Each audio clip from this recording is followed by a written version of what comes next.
Hey guys, how are you today? Welcome to One Pretty Little Box. This particular video is going to be one that I've warned you guys about a couple weeks ago. I told you I was gonna make sure I put MA on it. This is for mature audiences only. Yeah. This actually is a very hard video to make. I hope it's not hard to watch, and I hope in many ways it opens doors for you in your marriage and your relationship as well. But it is going to be broken down into a couple different videos, so it's going to be kind of like a series. This is episode 1. This is where I'm going to kind of give you a little bit of introduction and background. And maybe just a little bit of the juice, you know. But as you see from the title of this video, sex saved my marriage. It did. Really it did. And it's funny, you know. Hold on, I want to get you guys just right. There you go. Maybe that's a little better. It definitely... Sex is definitely a very important part in a marriage, in any male-female relationship, especially in marriages. That's what is like the glue that binds you together, because Lord knows we go through a ton of crap as you're married. You know, things break, air conditioners break, appliances break, and when those things happen, 9 times out of 10, they come at you kind of as a surprise. You know, it's nothing that's expected. When a relationship breaks, it's a build-up. It's a build-up of different things that has occurred, and it didn't just happen all of a sudden. A little bit of background about me and my husband. We have been married 21 years. We celebrated 21 years of marriage last month. Yay. Before that, we were together a few years. So all in all, I have been with this one person. I gotta do the math.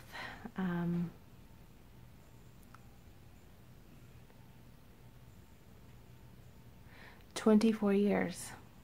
24 years. It's a long time. That's more than half of my age. You know what I mean? And to be with somebody that long, things become monotonous. Things become stale. And I think that's what happened to us. Gosh. It was probably right before our anniversary. It was right before our anniversary, like the weekend before. We were almost at a call it quits stage. We just were going at each other, and it was a buildup of stuff. And as hard as it is to say, we struggled. We were at a wall. And we had a big old argument, and we decided that Friday night that no matter what, we're going to work it out. There were tears. There were raised voices. There was hurt feelings.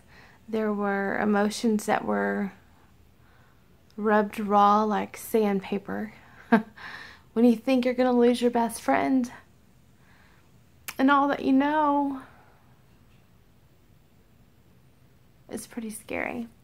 It's a pretty terrible thought, especially when you have children in the mix and a home, investments.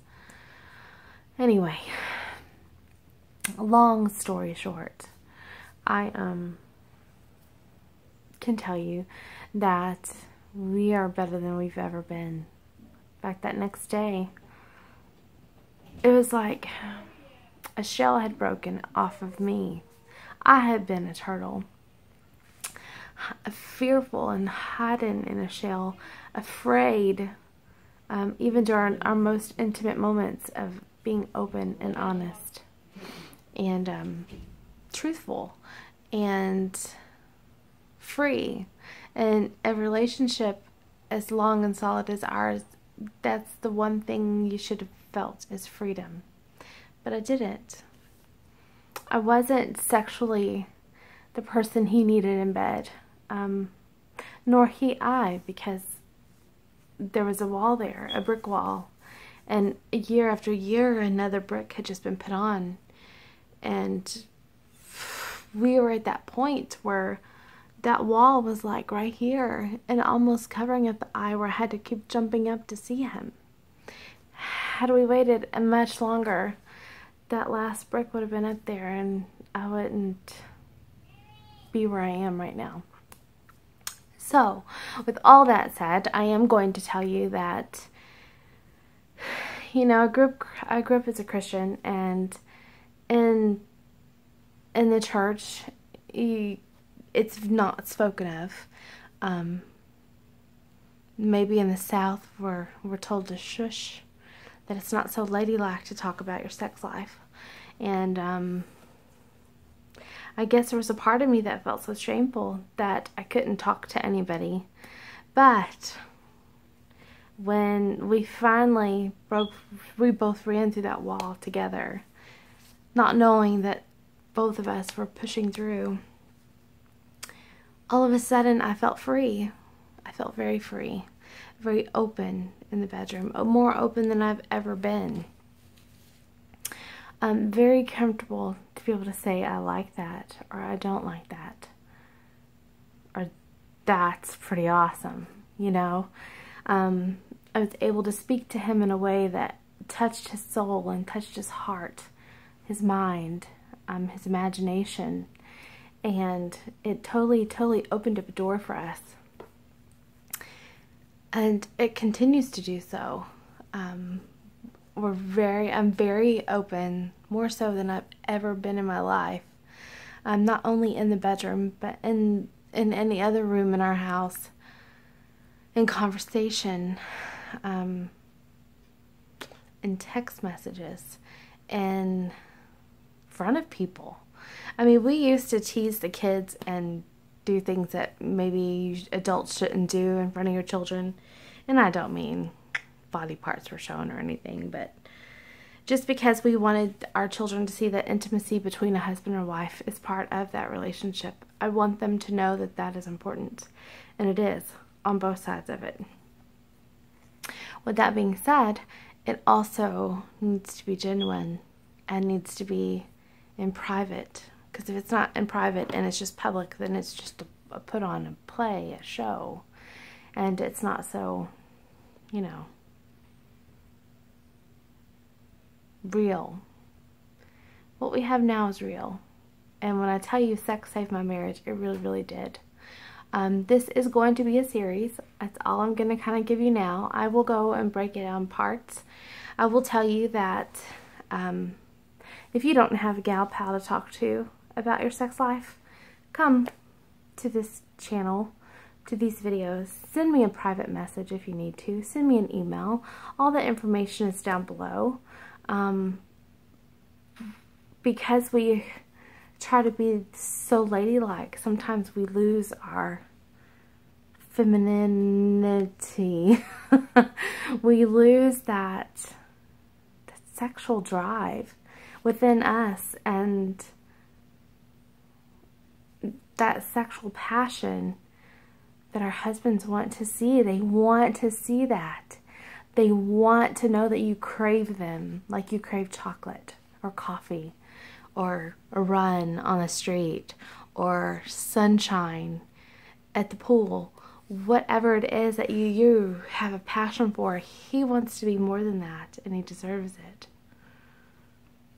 I'm going to help you. I'm going to walk through some of the steps that that I have taken on myself. And I'm still working on them. I'm still changing and still evolving. And, you know, it's still new and fresh to me. So maybe you have tips and suggestions that you could share with me. And that would be great. So in the comments below, I would like to know, are you married? If you are, how long have you been married? And if you could rate your bedroom life, your sex life with your partner from a 1 to a 10, 1 being blah and 10 being woo, what would you rate yours? And what would you like to see it? Mine definitely was at a 1. It really was. For months, probably a year, maybe 2. Definitely a year.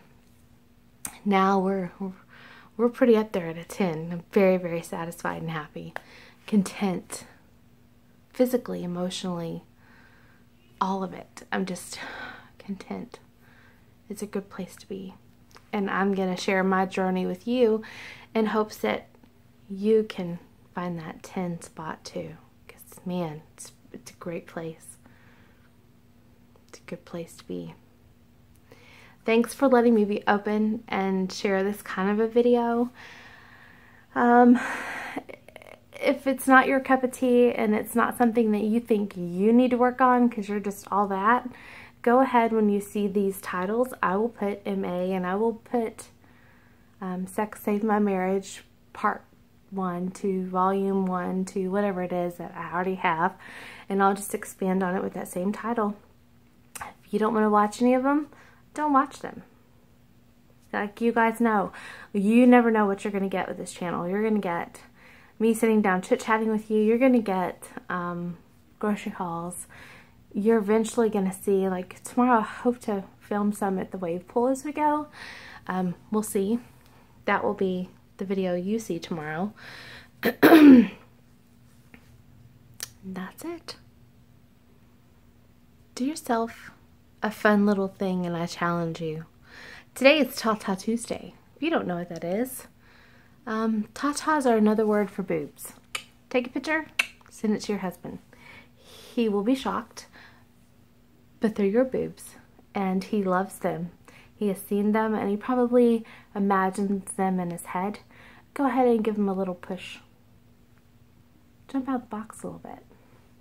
Bye. And yes, I can go exactly from this librarian, nerdy looking lady